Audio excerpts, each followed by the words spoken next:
Gaza में कुछ देर बाद अमन की दस्तक। 15 माह से जारी सेहूनी जारियत खत्म। इसराइल और हमास के दरमियान जंगबंदी का आज आगाज। अमन के मुतलाशी फलस्तीनियों की नस्लकुशी रोकने का इम्कान।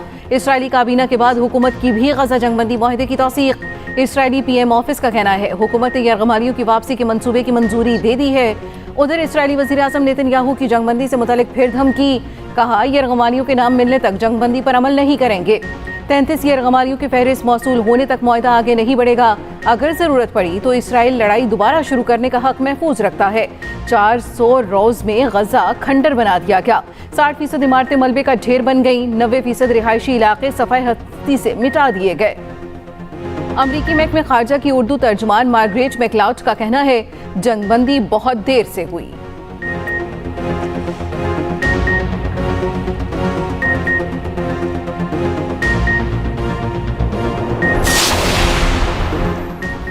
मौसम के रंग हर कोई दंग, कहीं बर्फबारी तो कहीं बारिश, कहीं धुंध के डेरे। कोयटा और बलोचिस्तान में बारिश की वजह से मौसम मजीद सर्द हो गया। कला अब्दुल्ला के मसाफाती इलाकों में बारिश और हल्की बर्फबारी। पंजाब, KP और आज़ाद कश्मीर के मुख्तलिफ इलाकों में बारिशों की पेशगोई।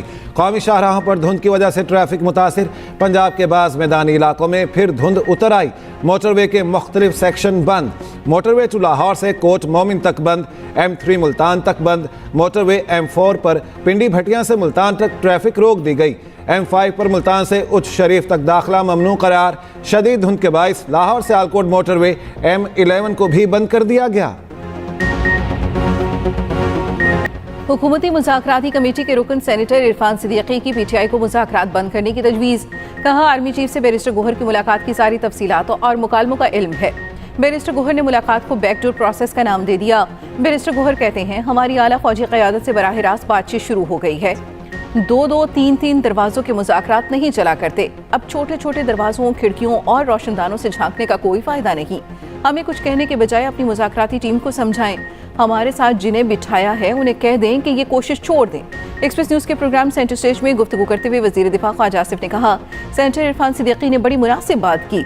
PTI की अगर एस्टेब्लिशमेंट से बात शुरू हो गई तो कमेटी से बात का फ़ायदा नहीं।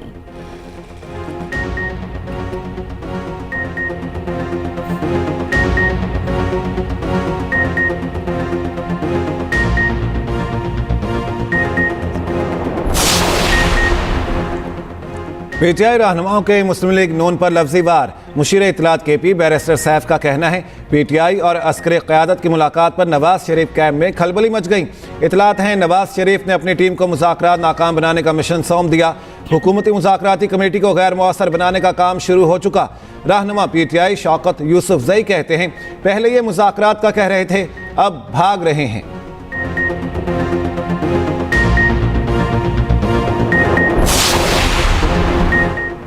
मराकश में तारकीन वतन की कश्ती कैसे हादसे का शिकार हुई, जिम्मेदार कौन? तहकीकात के लिए टीमें मराकश पहुंच गईं। आज से काम का आगाज किया जाएगा। FIA, IB और वजारत दाखिला के अफसरान शामिल। टीमें वीडियोस, तस्वीर और दीगर सबूतों का जायजा लेंगी।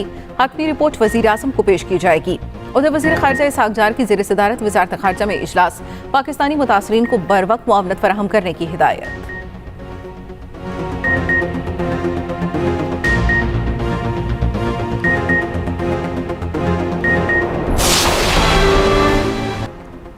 जो बाइडन के दौर का इख्तिताम। ट्रंप हल्फ उठाने को तैयार। नौमुंतखब अमरीकी सदर की तकरीब हल्फ बर्दारी कल शाम को होगी। नौमुंतखब अमरीकी सदर फ्लोरिडा से वाशिंगटन पहुंच गए। डोनाल्ड ट्रंप का शानदार इस्तकबाल, आतिशबाजी। तकरीब में कई आलमी रहनुमा भी शिरकत करेंगे। गैर मुल्की मीडिया के मुताबिक वाशिंगटन में कल दर्जा हरारत -12 डिग्री सेंटीग्रेड तक जाने की पेशगोई। शदीद सर्दी की वजह से तकरीब खुली जगह से कैपिटल बिल्डिंग के हॉल में मुंतकिल कर दी गई।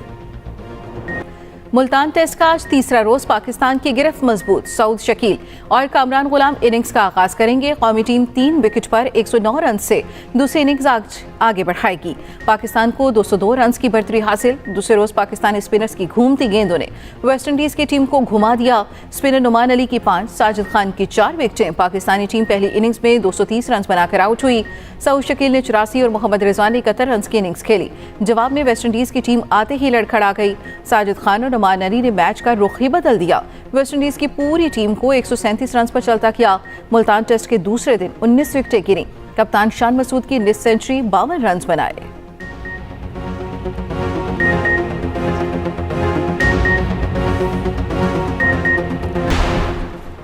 मुल्तान स्टेडियम की पिच स्पिनर्स को खूब मदद दे रही है। दुनिया भर की तरह हम भी अपनी फेवर की पिचेस बना रहे हैं। पाकिस्तानी स्पिनर साजिद खान की न्यूज़ कॉन्फ्रेंस, कहा मुखालिफ टीम जिस माइंडसेट से खेलेगी हम भी वैसे ही प्लान करेंगे। आज खेल जल्दी शुरू हो तो हम 350 रन बना सकेंगे। Pakistan digital foreign direct investment initiative को अपनाने वाला पहला मुल्क बन गया। वज़ीर आज़म शहबाज शरीफ का खैर मकदम, कहा पाकिस्तान का पहला डिजिटल FDI प्रोजेक्ट डिजिटल तरक्की के लिए अहम किरदार अदा कर रहा है। पाकिस्तान जामिया डिजिटल मईशत की तरफ गामजन है। ये इकदाम मुआशी तरक्की के लिए हुकूमत के आज़म का आगाज़ है।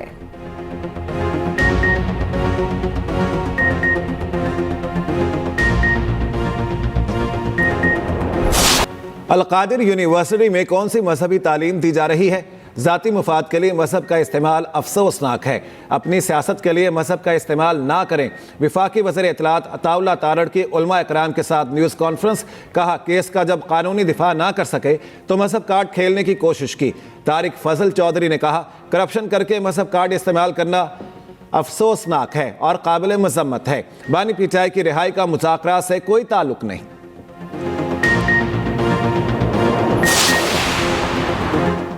दूसरों को चोर कहने वाला अंजाम को पहुंच गया। इल्जाम तराशी करने वाले पर करप्शन साबित हो गई। सीनियर वजीर पंजाब मरियम औरंगजेब ने कहा इन्हें चाहिए अपील में भी ना जाएं। वजीर इत्तलात पंजाब उस्मा बुखारी ने कहा 190 मिलियन पाउंड तारीख की सबसे बड़ी चोरी है। पैसे का इंतजार करने वाले कल रो क्यों रहे थे?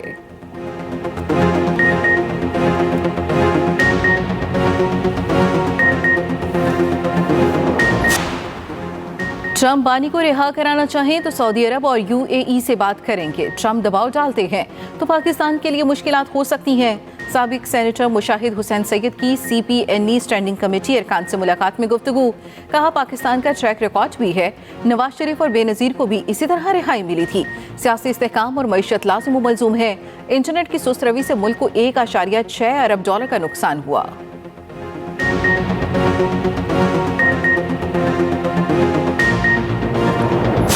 सैफ अली खान पर हमले के शुबे में एक शख्स गिरफ्तार, पुलिस ने छत्तीसगढ़ से पकड़ा। इलाका पुलिस के मुताबिक मुंबई पुलिस ने जिस शख्स की तस्वीर भेजी थी उसे ट्रेन से गिरफ्तार किया गया। वेल्डन असद अली मेमन, पाकिस्तानी कोहपेमा ने अंटार्कटिका की बुलंद तरीन चोटी माउंट विंसन सर कर ली। 7 बुलंद चोटियों को सफर करके असद अली ने छठी चोटी को सर किया।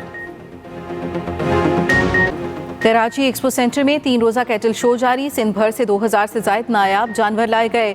गाय, बैल, भैंस ने मेला सजा दिया। परिंदे और मछली भी नुमाइश की जीनत।